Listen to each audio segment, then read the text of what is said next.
பயிலுவோம் இயந்திர இயல் பழகுத் தமிழில்! அண்ணா பல்கலைப் பாடங்கள் பழகுத் தமிழில்! வழங்குவது தமிழ்மெக் Thalamuthu.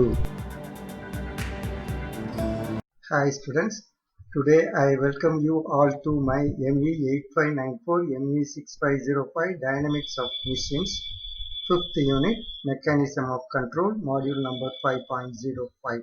In this module I have placed two questions. The first one is, what is the equation for height of watt governor? The second one is, what is the limitation of watt governor? These two questions are very important part A questions. Sometimes it may appear a short note question. For the first question, we have to derive one equation for finding height of watt governor. For the second question, we have to explain the limitation of watt governor. Let us see the answers in the next slide. Please come along with me. Derivation for height of watt governor. See, this is the setup of watt governor, and the center line is the spindle. On the spindle, there are two arms fixed at the point O. These two are called flying balls.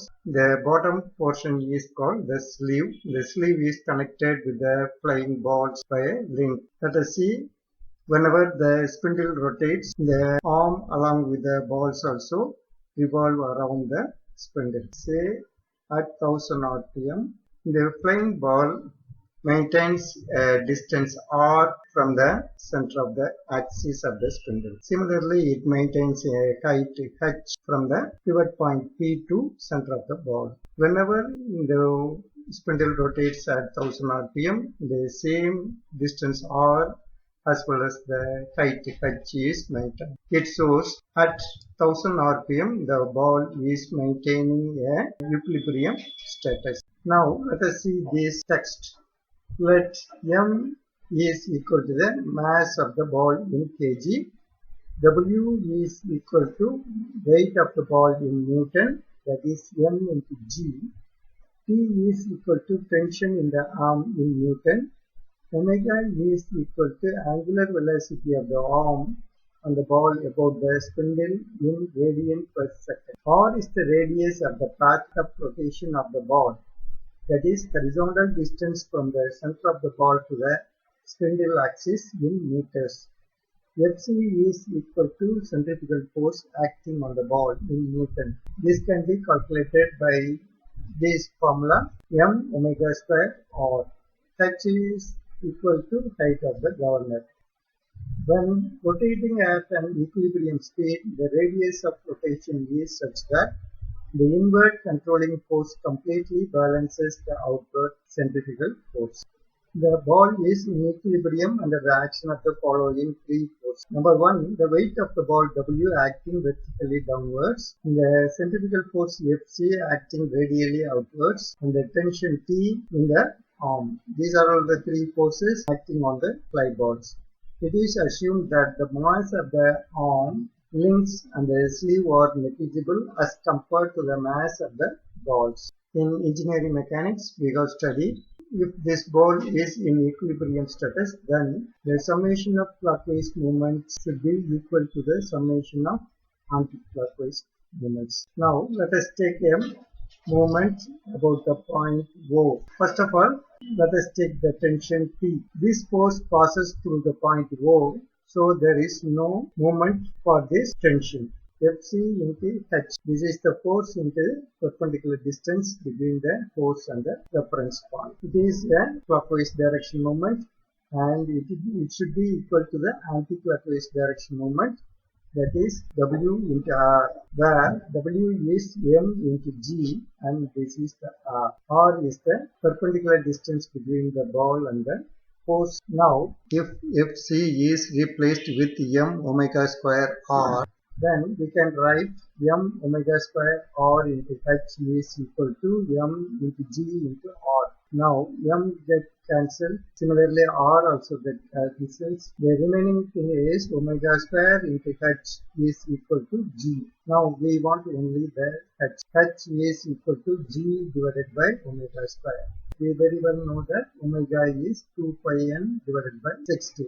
So if we replace the omega with 2 pi n divided by 60, then the equation becomes h is equal to 9.81 divided by 2 pi n divided by 60 the whole square. H is equal to 895 divided by 1 square. This is the formula used to find h for various values of n, that is RPM. Limitations. Now let us see the limitations of Watt governor.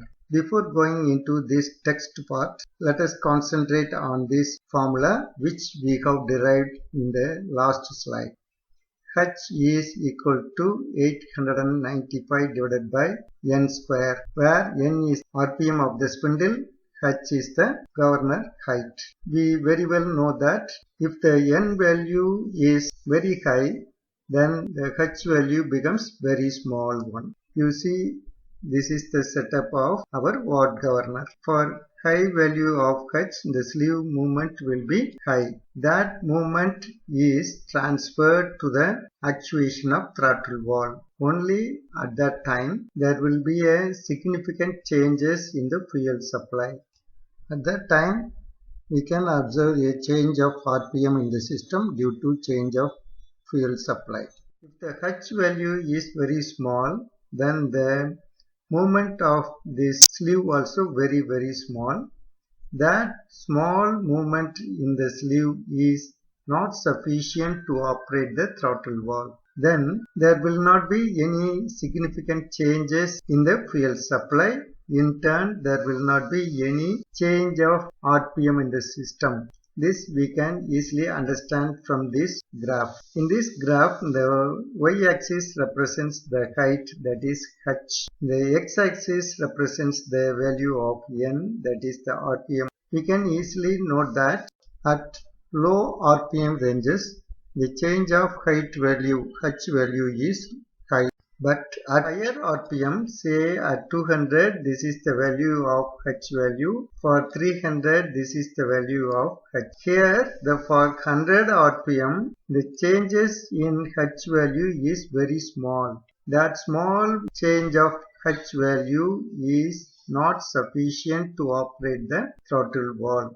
This is the limitation of Watt governor. Watt governor is suitable only for slow speed engines. Watt governor is not suitable for high speed engines. I hope that you would have understood the point correctly. Let us see how to write it in text. From the equation, h is equal to 895 divided by n square. It is noticed that at high speeds, the value of h is very small. At high speed operations, the percentage changes in sleeve position is very small. This small change in height is insufficient to operate the mechanism to give necessary change in the fuel supply. The fuel supply depends upon the throttle valve operation. The throttle valve operation requires a significant amount of change of height in the sleeve. If the sleeve movement is very small, then that small movement is insufficient to operate the throttle valve. Therefore, this type of governor works satisfactorily only at low speeds. So, this Watt governor is suitable only for slow speed engines. It is not suitable for high speed engines. That is the limitation of Watt governor. I hope you would have understood all these points. Thank you for watching my video. See you.